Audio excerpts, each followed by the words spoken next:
بسم الله الرحمن الرحيم.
Jalan nggak?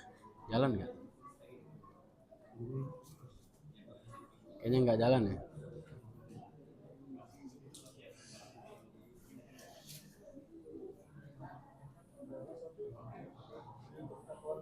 Ya makanya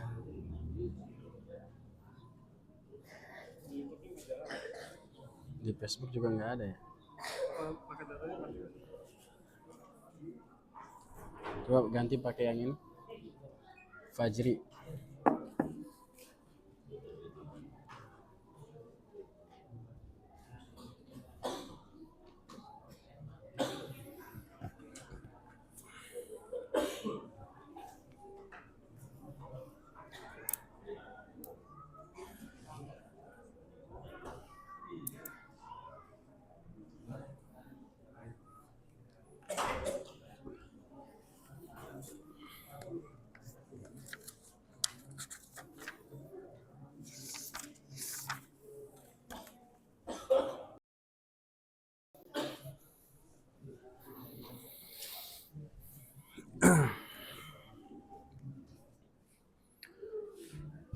Baik.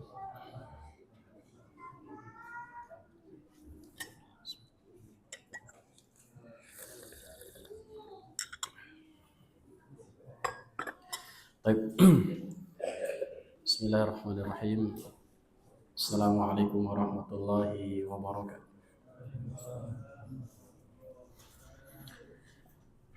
Innal hamdalillah nahmaduhu wa nasta'inuhu wa nastaghfiruh wa sallam wa ala alihi wa sahbihi ajma'in. Yaqulullahu tabaraka wa ta'ala ya ayyuhalladzina amanu taqullaha haqqa tuqatih wa la tamutunna illa wa antum muslimun. Ya ayuhan nasu taqu rabbakumul ladzi khalaqakum min nafsin wahidah wa khalaqa minha zawjaha wa bassa minhuma rijalan katsiran wa nisaa'a واتقوا الله الذي تساءلون به والأرحام إن الله كان عليكم رقيبا يا أيها الذين آمنوا اتقوا الله وقولوا قولا سديدا يصلح لكم أعمالكم هدي محمد صلى الله عليه وسلم وشر الأمور محدثاتها فإن كل محدثة بدعة وكل بدعة ضلالة وكل ضلالة في النار أيها الإخوة وأيتها الأخوات bapak-bapak dan juga ibu-ibu yang dirahmati oleh Allah Subhanahu wa taala. Kita lanjutkan kajian kita yakni risalah khud aqidataka minal kitabi was sunnati as-sahihah yang dituliskan oleh Syekh Muhammad bin Jamil Zainu rahimahullahu taala. Sekarang kita masih pada bab anwa'us syirkil akbar, jenis-jenis syirik besar. Pada pertemuan yang sebelumnya muallif rahimahullahu taala sudah menyebutkan beberapa syirik besar. Di antaranya yang pertama adalah beristighatsah kepada orang yang sudah meninggal dunia ataupun orang yang masih hidup tapi tidak ada orangnya, gaib. Kemudian yang kedua adalah beristi'anah, meminta pertolongan kepada selain Allah Subhanahu wa taala, khususnya yang berkaitan dengan perkara-perkara yang hanya bisa dilakukan oleh Allah Subhanahu wa taala. Yang ketiga adalah beristi'anah atau hukum beristi'anah kepada orang yang masih hidup.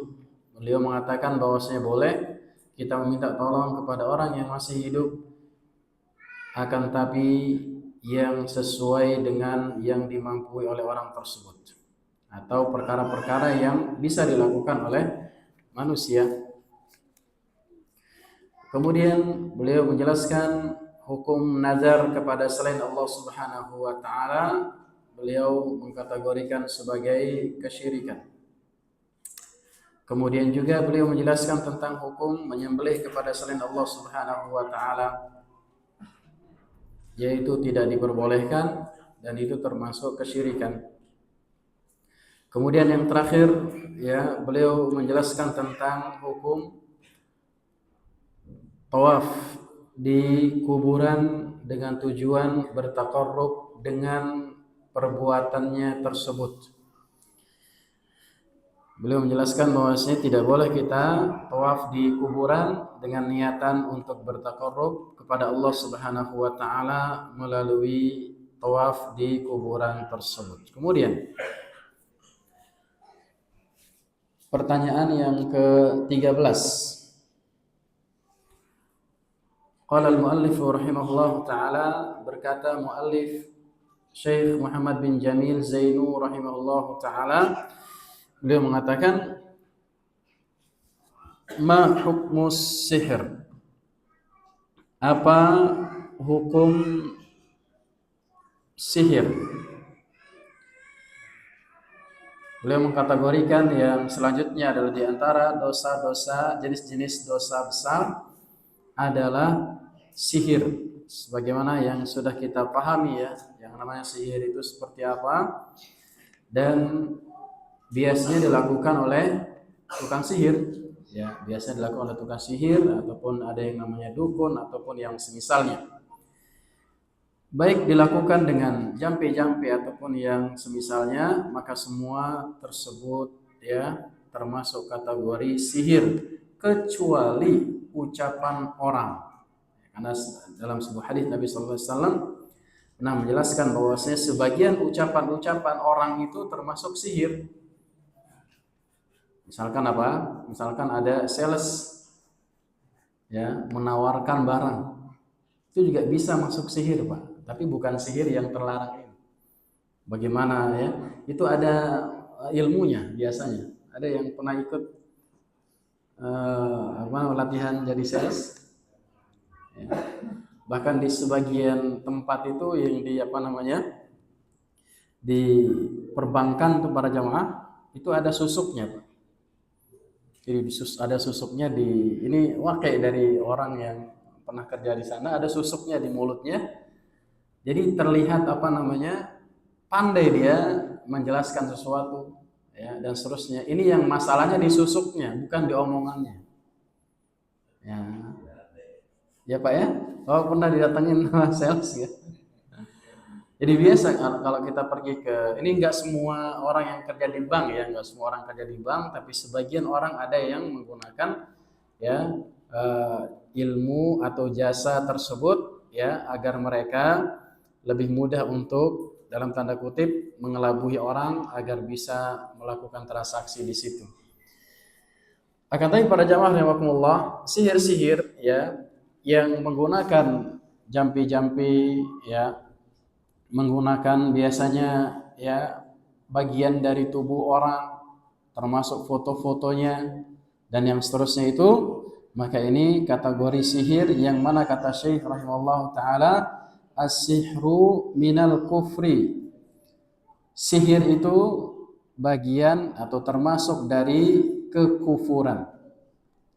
Sihir ya yang kita pahami itu adalah termasuk apa? Kekufuran.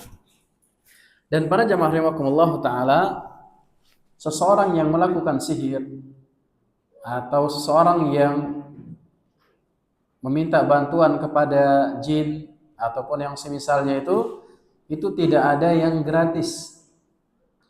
Kalau tahun 2024 ke belakang itu ada slogan tidak ada makan siang gratis. Tapi sekarang udah nggak bisa, Pak.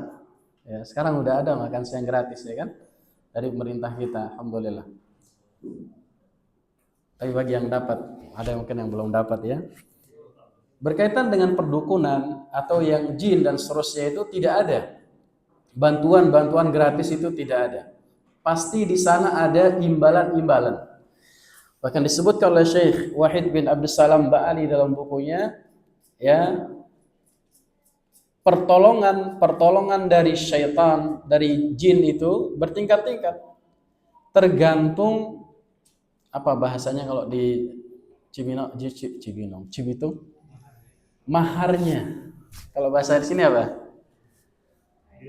Tergantung apa yang diberikan. Semakin besar kekufurannya, bantuannya semakin besar. Bahkan beliau mengatakan di antara apa namanya yang paling dicintai oleh jin ketika memberikan bantuan kepada dukun-dukun ataupun yang semisalnya itu adalah tatkala seseorang mengikatkan mushaf di kakinya lalu masuk ke dalam toilet, itu sekufurnya kufur itu. Jangankan masuk ke dalam toilet, kita bawa aja secara sengaja kan tidak apa? Tidak boleh. Seorang dukun ini bukan mengajarkan, Pak ya. Bukan mengajarkan. Ya, itu juga tergantung juga bagaimana dealnya. Bapak-bapak misalkan tiba-tiba ya menginjakkan Al-Qur'an ke dalam toilet dengan sengaja, bisa kufur juga. Tapi bisa jadi nggak dibantu sama jin, nggak ada deal apa-apa. Ya. Kemudian menuliskan Al-Qur'an dengan darah haid misalkan. Itu suatu hal yang kufur. Nah, semakin kufur seorang dukun atau seorang yang minta bantuan kepada jin-jin tersebut, bantuannya semakin besar. Sehingga jangan heran ya kalau kita menemukan ada dukun ataupun tukang sihir yang ia tidak memiliki anak misalkan. Banyak demikian. Ada yang pernah kenal sama dukun, bukan pergi ke dukun, keluarganya ataupun tetangganya. Biasanya itu tidak memiliki apa? Tidak memiliki anak. Ya. Anda kenal seorang, ya kalau dari perbuatannya seperti perbuatan dukun. Tapi dulu mungkin Anda belum kenal bagaimana hukumnya, masih kecil. Dia menikah 5-6 kali, Pak. Nggak ada anaknya. Ketika mantan-mantannya tuh nikah sama orang, anaknya banyak. Ya, anaknya apa? Banyak. Katanya sih mandul katanya. Alasannya. Ya kan kita nggak tahu bagaimana ya dealnya dengan orang-orang yang lemah lembut tersebut. Lelembut maksudnya Pak. Ya. Baik, itu Pak para jamaah rahimakumullah taala, sihir ini termasuk kekufuran sehingga kita jangan sampai melakukannya, jangan sampai menggunakan ilmu tersebut ya, baik untuk melakukan sihir yang kecil-kecil ataupun sihir yang besar-besar. Kalau dari zaman dahulu biasanya menggunakan apa?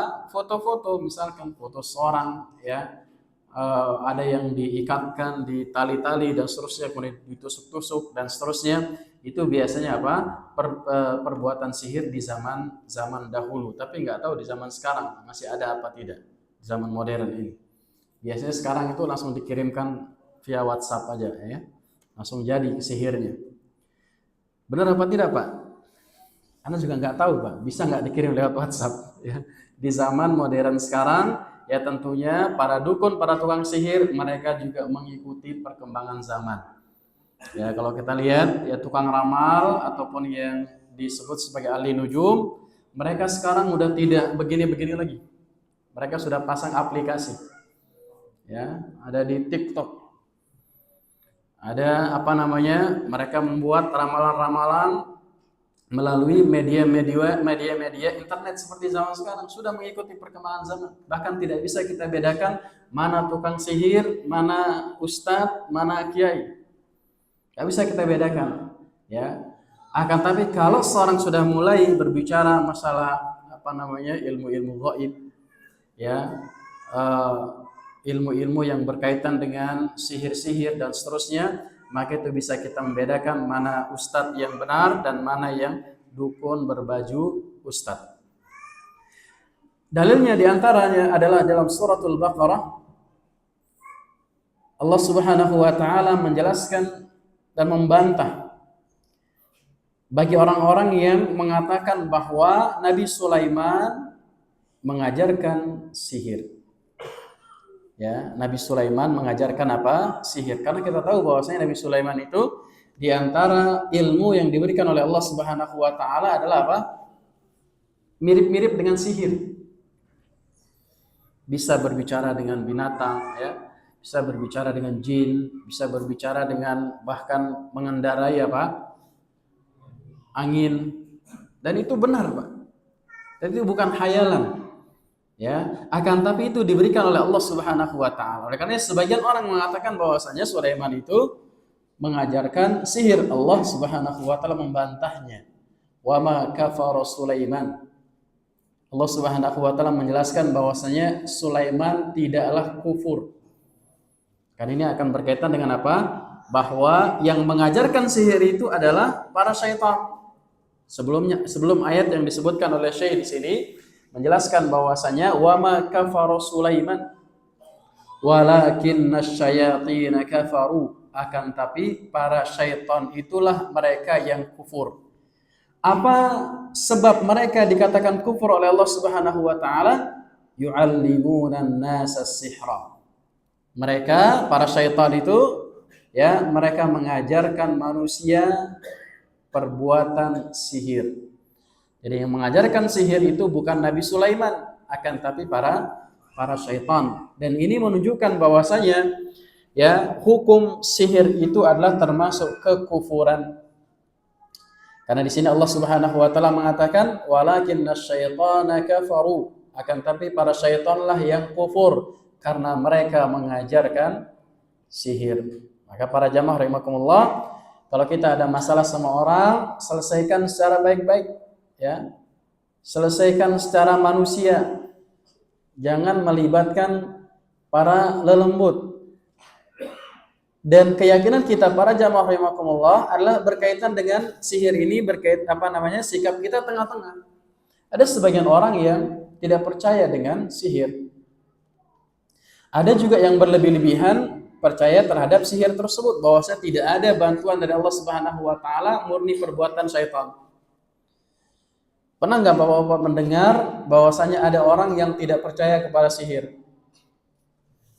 Pernah? Pernah nggak?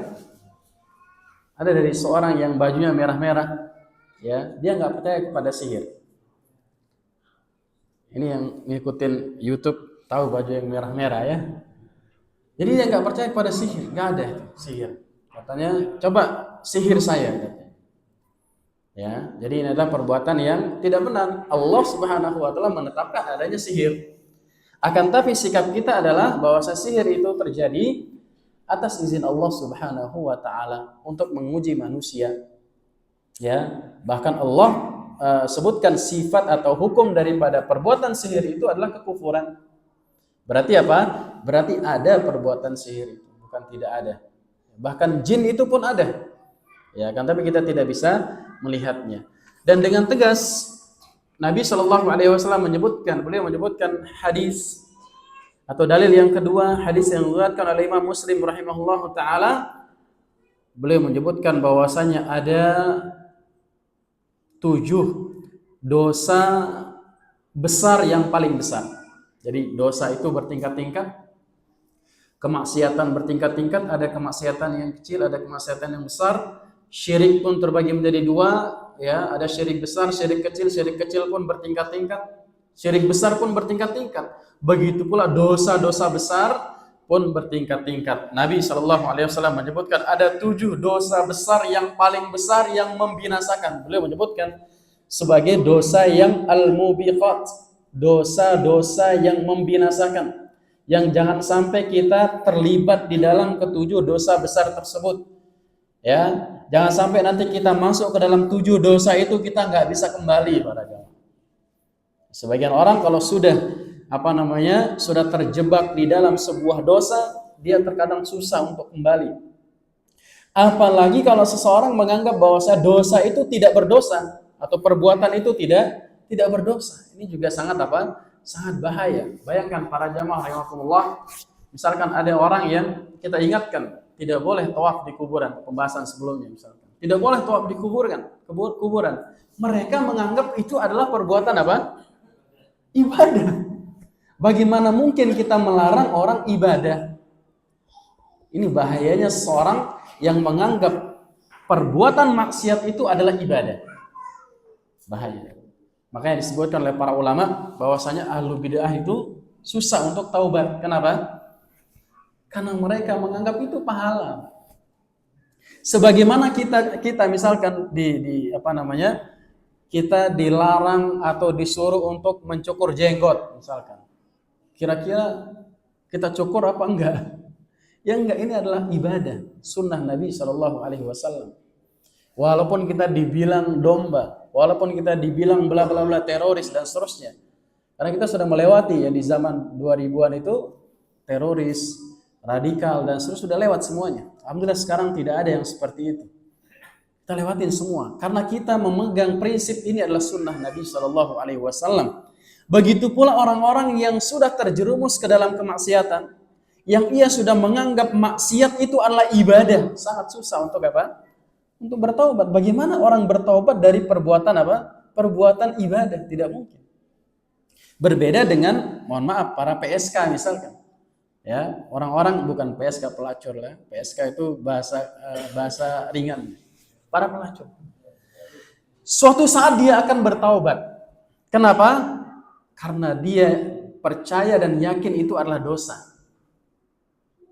Ya, tentunya bagi yang meyakini itu adalah dosa. Tapi kalau dia yakin itu adalah pekerjaan halal, bagaimana mungkin dia akan meninggalkan?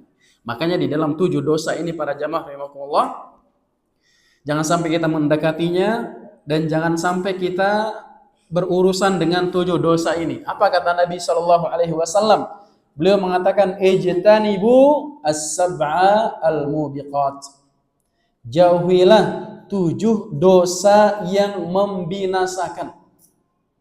7 dosa besar yang paling besar. Ini semuanya ke-7 dosa ini, 7 perbuatan ini termasuk dosa-dosa besar yang sangat besar. Yang pertama adalah tentunya yang pertama dan yang paling utama Nabi sebutkan asyirku billah. Syirik kepada Allah Subhanahu wa taala. Dosa besar yang paling besar yang merupakan lawan dari tujuan diutusnya Nabi, lawan dari tujuan kita diciptakan adalah syirik. Kita disuruh untuk bertauhid, berarti dosa yang paling besar adalah apa? syirik kepada Allah Subhanahu wa taala. Perintah yang paling pertama di dalam Al-Qur'an tauhid. Beribadah kepada Allah Subhanahu wa taala. Bapak baca dari suratul Fatihah, kemudian Al-Baqarah halaman pertama, halaman kedua, belum ada perintah, semuanya kabar aja, kabar saja. Baru halaman ketiga di tengah-tengahnya Allah Subhanahu wa taala mengatakan, ya ayuhan nas u'budu rabbakumul ladzi khalaqakum. Wahai manusia, sembahlah Rabb yang menciptakan kalian. Perintah. U'budu, perintah. Untuk apa? Untuk beribadah kepada Allah Subhanahu wa taala. Kemudian larangan yang pertama di ayat setelahnya Allah katakan fala taj'alu lillahi andada. Janganlah kalian menjadikan bagi Allah tandingan-tandingan. Ini adalah sebuah apa? Kesyirikan. Perintah yang pertama adalah tauhid, larangan yang pertama di dalam Al-Qur'an adalah kesyirikan. Jadi dosa yang paling besar kata Nabi sallallahu alaihi wasallam adalah dosa syirik. Kemudian yang kedua adalah wasihru, sihir. Sihir, para jamaah rahimakumullah, dan Nabi sallallahu alaihi wasallam mengabarkan bahwasanya sihir itu ada. Jadi sikap kita sekali lagi bahwa sihir itu ada, akan tapi sesuai dengan atas izin Allah Subhanahu wa taala. Semua yang terjadi di muka bumi ini para jamaah rahimakumullah, ya, semuanya atas izin Allah Subhanahu wa taala. Tapi ada yang dicintai oleh Allah, ada yang tidak dicintai oleh Allah Subhanahu wa taala. Jangan sampai kita juga beranggapan, lalu buat apa Allah menciptakan anjing dan babi kalau dia itu haram? Buat apa Allah menciptakan iblis? Padahal iblis itu durhaka kepada Allah Subhanahu wa taala. Semuanya adalah ujian bagi kita semuanya. Ya, tidak semua yang terjadi di muka bumi ini dicintai oleh Allah Subhanahu wa taala. Kemudian wa qatlun nafsil lati harramallahu illa bil haqq. Kemudian dosa yang membinasakan yang ketiga adalah membunuh jiwa yang Allah haramkan kecuali dengan haknya. Membunuh seseorang, ya, ini adalah dosa yang paling besar yang membinasakan.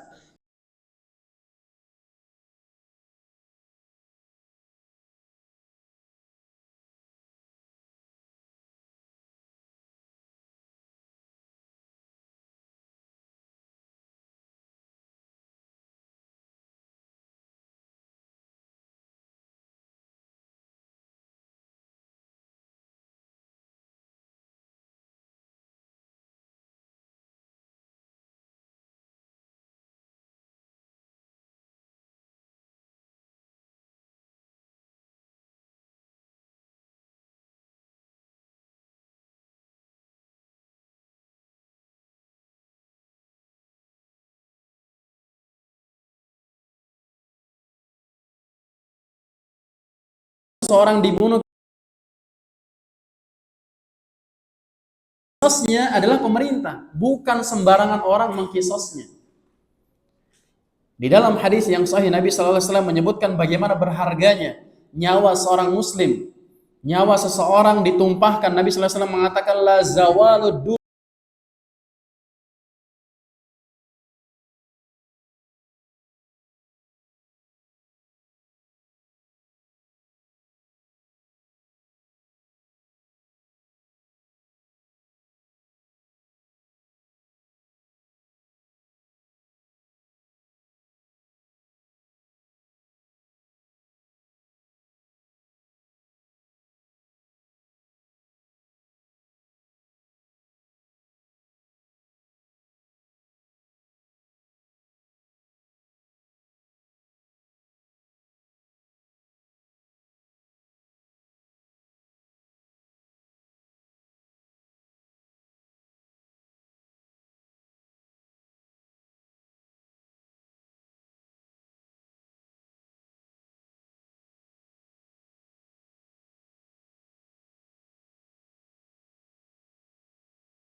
DRI, ya, udah membunuh orang. Bahkan di Malaysia kemarin seorang santriwati masukkan ke dalam mesin cuci. Subhanallah. Apa dosanya anak itu? Rame di akhir-akhir di para jamaah rahimakumullah taala, jaga anak-anaknya, ya, santri-santri, santriwati, pelajar begitu mudah ya untuk membunuh orang, padahal dosanya adalah dosa yang sangat besar. Tadi Nabi sallallahu alaihi wasallam sampaikan apa? Hancurnya dunia ini, para jamaah, muka bumi ini hancur lebih ringan dibandingkan membunuh satu orang. Subhanallah. Oleh karena para jamaah rahimakumullah, kita jangan sampai kita mengikuti hawa nafsu kita, ya, gara-gara tanah, gara-gara senggolan di jalan, ini sering kita juga, ya. Gara-gara motornya kesenggol, mobilnya kesenggol, panas. Ini adalah sumbu-sumbu atau asal muasal terjadinya pembunuhan itu, para jamaah. Makanya Nabi sallallahu alaihi wasallam katakan kalau kita marah lagi berdiri, duduk. Biar apa? Biar meredam amarah. Kalau lagi duduk marah, berbaring. Kalau lagi berbaring masih marah, ambil air wudu, sholat. Biar apa? Biar berubah posisinya, biar meredam amarah tersebut. Jangan sampai mentang-mentang, ya kan? Apalagi di sini ada bintang, di sini ada bintang. Ya, itu udah pundaknya udah rasanya pundak besi, ya, lebih besar badannya dan seterusnya. Padahal Allah Subhanahu wa taala mengkategorikan pembunuhan itu menjadi apa? Menjadi sangat besar. Dan bayangkan para jamaah rahimakumullah, sebagai faedah betapa besarnya dosanya putra Adam alaihissalam. Siapa namanya? Qabil, yang membunuh saudara kembar saudaranya Habil. Kata para ulama, semua dosa pembunuhan ditimpahkan ke dia. Kenapa? Karena dia yang pertama kali mencontohkan pembunuhan. Ini namanya dosa jariyah. Berarti kan, kalau kita di sebuah kampung, sebuah komunitas, belum pernah ada yang melakukan dosa itu, lalu kita memulai, ada orang ngikutin, hati-hati. Dosa jariyah. Kita nggak bisa mendapatkan pahala jariyah, tiba-tiba kita melakukan dosa jariyah, kita sudah mati, sudah tidak ada, dosanya terus mengalir, waliyadzubillah. Kemudian yang keempat, wa aklur riba, dosa riba, memakan harta riba. Riba di zaman sekarang para jamaah rahimakumullah seolah-olah seperti transaksi biasa saja. Dan banyak seseorang, ya, banyak di antara kita terjebak di dalam dosa riba sedangkan dia tidak tahu. Ini juga perlunya kita apa?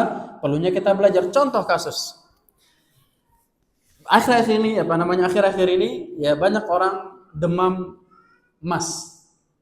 Ya, emas ya. Kemarin sedang collect uang, orang lari apa? Lari ke emas, jual beli emas. Padahal di antara syarat ya jual beli emas adalah dua. Kalau sama-sama emas maka dua. Yang pertama harus tunai langsung. Yang kedua harus apa? Harus sama jumlahnya. Meskipun kepingannya segram ditukar sama 5 gram harus sama. 5 gram harus tunai tatap muka. Di zaman sekarang, apalagi di wallahu alam ya, di sistem kita, bahkan kita tidak bisa beli langsung di bank tersebut yang katanya syariah. Nggak bisa. Harus pesan dulu. Benar para jamaah? Ya, syariah. Lalu bagaimana dengan bank yang tidak syariah? Ya inilah para jamaah rahimakumullah taala, pentingnya kita apa? Pentingnya kita belajar dalam masalah emas. Ada jual online di Shopee banyak. Saya sebut merek jadinya ini ya. Di Allshop banyak orang jualan apa? Jualan emas, nanti bayar dikirim. Tidak cash. Ini perhatikan para jamaah rahimakumullah, boleh-boleh saja kita membeli emas, akan tapi perhatikan ya tata cara aturan yang dijelaskan oleh Nabi Shallallahu Alaihi Wasallam. Padahal itu emas, benar-benar emas, bukan makan duit orang. Akan tapi ada aturannya di dalam kita apa? Bertransaksi. Oleh karena dahulu Umar bin Khattab radhiyallahu taala anhu pernah berkata bahwasanya jangan sampai orang-orang yang mendekati pasar kami kecuali yang sudah belajar. Kata beliau radhiyallahu taala anhu. Jadi perlu kita belajar bagaimana transaksi mana yang boleh dan mana yang tidak boleh. Kemudian yang selanjutnya, yang kelima adalah wa aklu malil yatim, memakan harta anak yatim. Para jamaah rahimakumullah taala, anak yatim adalah amanah, ya, titipan dari Allah Subhanahu wa taala. Kalau kita punya saudara, ya, bapaknya sudah meninggal dunia lalu dia punya anak, hati-hati para jamaah. Ya, harus diurus dengan baik. Allah titipkan yang paling bertanggung jawab mengurus anak yatim adalah keluarga bapaknya. Yang paling dekat nasabnya adalah siapa? Keluarga bapaknya. Betapa banyak orang nggak mau ngurus anak saudaranya. Lebih fokus mau nyari mana nih panti asuhan, mana panti asuhan. Saudaranya yatim nggak diperhatikan. Oleh karena Nabi SAW memberikan motivasi untuk apa? Mengurus anak yatim. Beliau mengatakan, ana wa kafilul yatim kahatain. Saya bersama orang yang mengurus anak yatim seperti ini dekatnya. Seperti ibu jari, seperti telunjuk dan jari tengah, dekat sama Nabi SAW. Ini menjadi motivasi buat kita semuanya. Kalau kita tidak mampu mengurus anak yatim, jangan sampai kita menjadi orang yang memakan harta anak yatim. Yang seharusnya dia punya warisan dari bapaknya. Misalkan kita punya saudara, misalkan 3 atau 4 bersaudara, kemudian seharusnya dia mendapatkan warisan, akan tapi karena kita pandai ngomong, karena kita bla bla bla, akhirnya dia tidak jadi dapat warisan. Hati-hati harta anak yatim. Jadi jangan dianggap memakan anak yatim itu dia punya duit kemudian kita pakai. Bahkan menghalang-halangi haknya itu juga bisa termasuk apa? Memakan harta anak yatim. Para jamaah rahimakumullah, kalau kita tidak mampu mendidik kemudian membesarkan anak yatim, jangan sampai kita menjadi orang yang memakan harta mereka. Ya, karena kasihan mereka, para jamaah rahimakumullah taala, dia sudah tidak punya bapak, ya. Tidak punya mungkin ibunya tidak ada pekerjaannya dan seterusnya, di mana hati kita ya yang mengambil harta mereka. Kemudian yang ke berapa? Yang ke-6, wattawalli yaumaz zahfi. Kemudian melarikan diri, kabur dari pertempuran saat terjadinya peperangan. Ya, sudah berhadapan-hadapannya nih, udah kelihatan pasukan musuh di sana, pasukan kita di sini. Kemudian kita kabur aja dulu. Ya, kabur sebagaimana yang dilakukan oleh siapa? Orang-orang munafik. Di zaman Nabi SAW sudah dekat. Ya, sudah dekat bersama pasukan musuh. Kemudian mereka mengatakan apa? Kami tidak ingin perang. Ya, kita kesini bukan untuk perang. Akhirnya mereka kabur kembali ke Madinah. Akan tapi berbeda halnya yang terjadi ketika perang yang kedua yang terjadi di zaman Nabi SAW, perang apa? Perang Uhud. Yang Allah memberikan ujian, pasukan kaum muslimin kalah. Sebagian atau banyak sahabat pergi dari medan peperangan, akan tapi diampuni oleh Allah Subhanahu wa taala. Kenapa? Karena saking mencekamnya. Bahkan sebagian orang, ada sahabat yang membunuh sahabat yang lainnya. Dia nggak tahu bahwasanya dia datang ke Madinah untuk perang. Ya, untuk membantu kaum muslimin, kemudian dibunuh. Salah, itu namanya qatlul khata. Ya, membunuh karena apa? Karena salah. Akan tapi kalau kita kabur tanpa alasan apapun atau bahkan karena takut mati misalkan, maka ini termasuk dosa besar atau dosa yang membinasakan. Kemudian yang terakhir, yang ke-7 adalah wa qazful muhsanat al-mu'minat al-ghafilat, yaitu menuduh seseorang yang suci, perempuan baik-baik yang mukmin dituduh berzina. Wal iyadzu billah. Di zaman sekarang para jamaah rahimakumullah, betapa mudahnya orang menuduh berzina. Padahal pembuktian tuduhan zina itu sangat sulit para jamaah, dan belum pernah terjadi. Pembuktian seorang yang menuduh zina belum pernah terjadi. Apa atau bagaimana cara membuktikan orang yang berzina? Harus ada saksi 4 yang mensifati sama persis, tidak boleh ada sedikit pun perbedaannya. Harus sama dan melihat langsung dengan mata kepalanya, bukan melihat video para jamaah. Nggak boleh, oh ini ada CCTV dan seterusnya, nggak boleh. Dalam hukum Islam harus dilihat 4 orang saksi, laki-laki tentunya semuanya, karena kalau perempuan hukumnya berarti kalau 4 berarti 8 orang, ya, karena 1 laki-laki 2 perempuan. Harus sama persis melihat dengan mata kepalanya, tidak boleh katanya. Kayak begitu mudah zaman sekarang, ada orang boncengan, oh dia berzina, Ada orang begini berzina dan seterusnya, waliyazubillah. Yang pernah terjadi di zaman Islam adalah pengakuan. Laki atau perempuan ngaku dia sudah berzina, akan tapi belum pernah terjadi ya seseorang, dan tidak mungkin orang berzina itu di tempat yang ramai. Ya, nggak mungkin. Minimal dia booking sono minimal, ya. Tidak mudah. Walaupun misalkan dia berdua misalkan nih para jamaah rahimahullah, dia keluar berdua dari situ, tidak boleh kita tuduh berzina. Belum tentu dia melakukannya misalkan, dan tidak pernah kita melihat, dan dosanya sangat apa? Sangat besar, termasuk dosa besar yang menghancurkan diri sendiri. Karena menuduh sembarangan juga menghancurkan apa? Menghancurkan kehormatan orang lain, wal iyazubillah. Allah taala ala wa alam. Kita lanjutkan pada aladan. Tafadhal.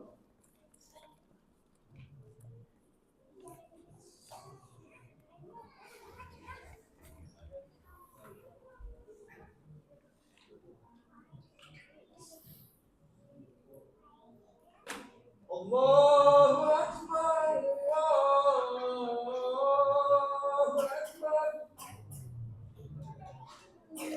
Allahu Akbar, Allahu Akbar. Asyhadu an la ilaha illallah.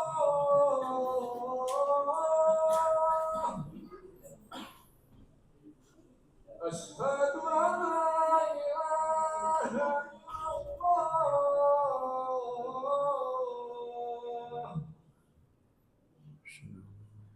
Asyhadu anna Muhammadar Rasulullah.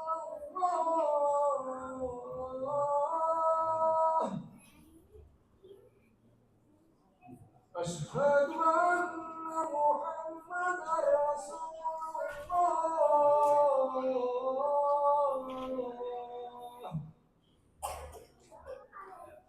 Hayya 'alas shalah.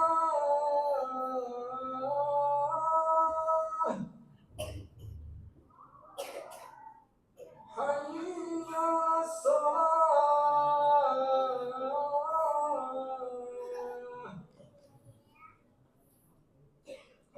Hayya 'alal falah.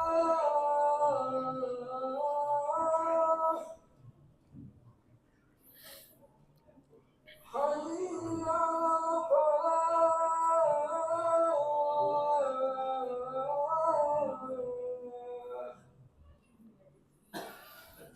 Allahu Akbar, Allahu Akbar. La ilaha illallah.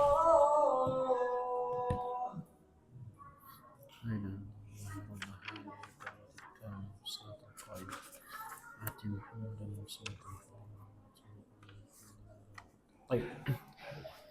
Bismillah, alhamdulillah, wassalatu wassalamu ala rasulillah wa ba'du. Kemudian pertanyaan yang ke-14, qala al-muallif rahimahullahu taala, hal nusaddiq al-arraf wal kahin fi ilmil ghaib?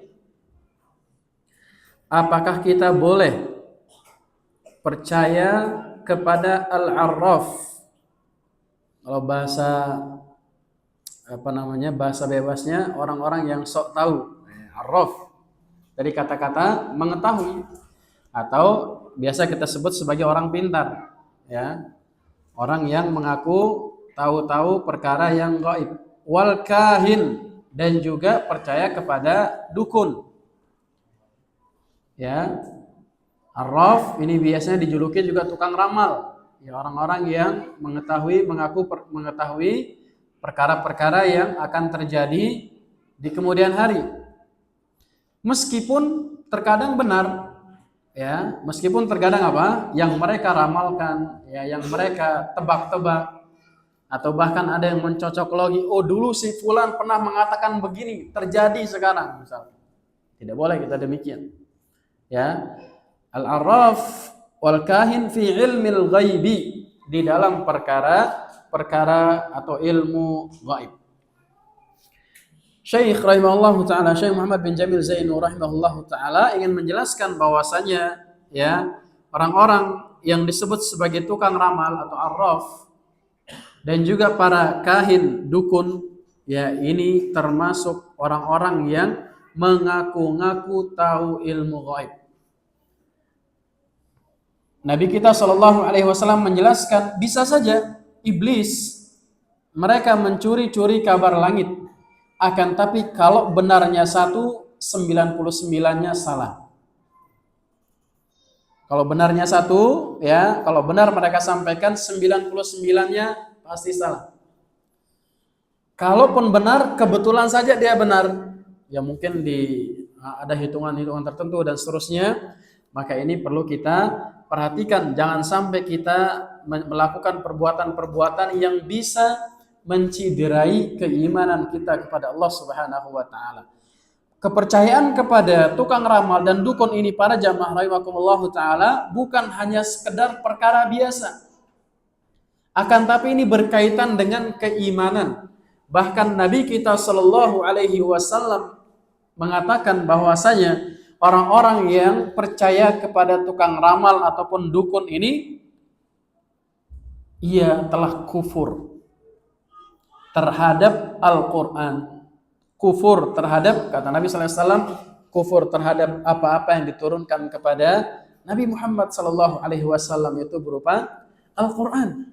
Jadi ini bukanlah perkara-perkara yang biasa. Ya, jangan sampai kita bermudah-mudahan hanya sekedar iseng saja, ingin tahu saja, ya kira-kira saya cocoknya di mana kalau saya Saturnus misalkan. Benar Saturnus namanya? Bintang-bintang itu apa namanya? Zodiak itu apa namanya? Saturnus nama planet itu ya. Zodiak, kalau antum bintangnya apa? Ada bintang-bintang apa gitu namanya? Saya juga lupa. Apa namanya, Pak? Sagittarius dan seterusnya. Kalau Sagittarius cocoknya kerja di sini dan seterusnya. Dilihat garis tangannya. Kalau garis tangannya 88 apa gitu. Saya 88, Pak. Huruf Arab ya. Di sebelahnya 18. Ini biasanya kata mereka ada nih. Apa ini kamu cocoknya ini dan seterusnya dan seterusnya. Itu biasanya tukang apa? Tukang ramal, atau dilihat dari gaya berjalannya dan seterusnya dan seterusnya. Nabi kita Shallallahu Alaihi Wasallam mengancam orang-orang yang iseng. Perhatikan, orang-orang yang iseng, enggak percaya dia, tapi dia iseng. Nabi Shallallahu Alaihi Wasallam mengatakan apa? Man ata kahinan, man ata arrafan au kahinan, man ata arrafan au kahinan lam tuqbal salatuhu 40 yauman. Atau kama qala sallallahu alaihi wasallam. Ini bagi orang yang iseng, Pak. Ya, iseng-iseng.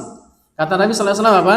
Siapa saja yang mendatangi tukang ramal ataupun para dukun, mendatangi saja. Nabi katakan apa? Tidak diterima salatnya 40 hari. Bayangkan para jamaah kita, tidak ada yang berani mengatakan sholat maghrib saya tadi semuanya diterima. Ada yang berani mengatakan demikian ya?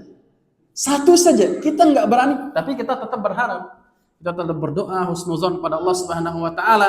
Tapi kita nggak pernah yakin amalan kita mana yang pasti diterima.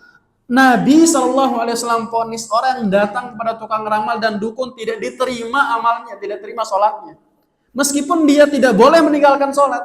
Oh, yaudah saya udah datang ke tukang ramal, saya udah datang ke dukun, saya nggak sholat aja 40 hari, dosa. Meninggalkan sholat, ya, buah simalakama. Wajib sholat tapi nggak diterima. Nabi vonis nggak diterima. Bayangkan para jamaah rahimakumullah taala, betapa besarnya dosa orang iseng. Di zaman sekarang para jamaah rahimakumullah, tadi kita sampaikan bahwasanya para dukun tukang ramal sudah mengikuti perkembangan zaman. Iseng-iseng download zodiak, hati-hati.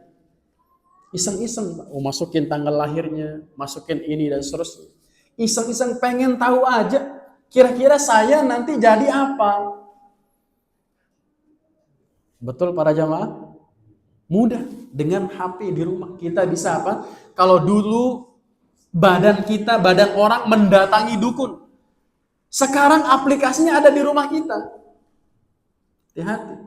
Atau iseng-iseng, bagaimana sih? limbat menghilang gimana sih? Itu misalkan. Hati-hati. Ya, limbat bisa hilang nggak? Nggak bisa ya. Contoh misalkan ada public figure misalkan yang dia tukang ramal ataupun dukun, pengen tahu aja dia ngeramalin si fulan ini bagaimana sih? Hati-hati. Nabi katakan apa? Tidak diterima sholatnya 40 hari. Diponis tidak diterima sholatnya. Kita nggak diponis saja kita belum memastikan diterima sholat kita. Apalagi sudah diponis oleh Nabi SAW. Akan tapi kalau seseorang percaya, nah ini beda lagi. Kalau tadi dia iseng-iseng saja, kalau dia percaya kata Nabi SAW, man ata arrafan au kahinan fasaddaqahu bima yaqul. Siapa saja yang mendatangi tukang ramal dan juga atau juga dukun, fasaddaqahu, kemudian dia percaya apa yang diucapkan. Dia membuka zodiak, kemudian dia percaya bahwasa itu yang akan terjadi. Kata tukang ramal begini 2022 misalkan atau 2012 akan terjadi kiamat, kemudian ada yang percaya. Bapak masih ingat yang nikah sama malaikat Jibril? Dia mengatakan apa? 2012 tanggal 12 bulan 12 tahun 2012 akan terjadi kiamat. Tapi dia yang kiamat duluan mati dia. Ya. Kemudian dia percaya ya dengan apa yang diucapkan oleh tukang ramal ataupun dukun itu, faqad kafara bima unzila ala Muhammad. Maka sungguh dia telah kufur terhadap apa-apa yang diturunkan kepada Nabi Muhammad sallallahu alaihi wasallam. Berat. Meskipun dia tetap sholat, Allah yang tahu hukumnya. Meskipun dia tetap bersedekah, meskipun pecinya putih. Ya, itu tidak tidak menafikan perbuatannya, karena ada namanya kufur amali. Dengan amal perbuatan kita bisa kufur. Ada namanya kufur qauli, dengan ucapan kita bisa apa? Bisa kufur. Makanya kita harus berhati-hati. Dan berkaitan dengan arraf, ini para jamaah rahimakumullah, di zaman sekarang sangatlah mudah seseorang terjerumus ke dalam kekufuran, percaya kepada tukang ramal. Bahkan tukang ramalnya punya channel. Nama channelnya apa Ana juga nggak tahu.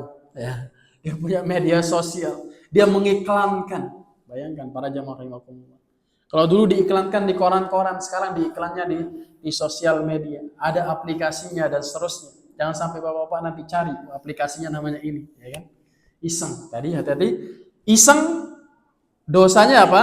Enggak diterima sholatnya 40 hari. Percaya kufur kepada apa yang diturunkan kepada Nabi Muhammad sallallahu alaihi wa ala alihi wasallam. Kemudian kata Syekh Muhammad bin Jamil Zainu rahimahullahu taala, la nusaddiquhuma, tidak boleh kita percaya kepada tukang ramal dan dukun di dalam perkara gaib. Di antara dalilnya boleh sebutkan tadi yang kita sampaikan ucapan Nabi SAW, man ata arrafan aw kahinan fasaddaqahu bima yaqul. Siapa saja yang mendatangi tukang ramal ataupun dukun, kemudian dia mempercayai apa yang ia ucapkan, faqad kafara bima unzila ala Muhammad. Dia telah kufur terhadap apa yang diturunkan kepada Nabi Muhammad SAW. Kemudian juga di antara dalilnya adalah dalam surah An-Naml. Allah Subhanahu wa taala mengatakan, "Qul," katakanlah, "la ya'lamu man fis samawati wal ardil ghaiba illallah." Katakanlah wahai Muhammad, tidak ada yang mengetahui siapapun yang ada di langit dan juga ada di bumi tentang perkara gaib kecuali Allah Subhanahu wa taala. Nabi sallallahu alaihi wasallam mengetahui perkara yang terdahulu, yang akan datang, perkara yang terjadi di dalam kuburan, perkara yang terjadi di padang mahsyar dan seterusnya, karena wahyu dari Allah Subhanahu wa taala. Nabi sallallahu alaihi wasallam mengetahui perkara gaib yang diajarkan, diberitahu oleh Allah Subhanahu wa taala. Ya, bahkan kata Nabi sallallahu alaihi wasallam, "Lau kuntu a'lamul ghaib." Kalau seandainya aku mengetahui yang gaib, lastaghfartu minal khair wa ma massani yasu. Sesungguhnya aku akan yang mengenaiku yang baik-baik saja, tidak akan menimpa apa? menimpa keburukan kepada Nabi Shallallahu Alaihi Wasallam. Kenyataannya apa? Nabi perang, giginya apa? Patah. Helm perangnya pecah.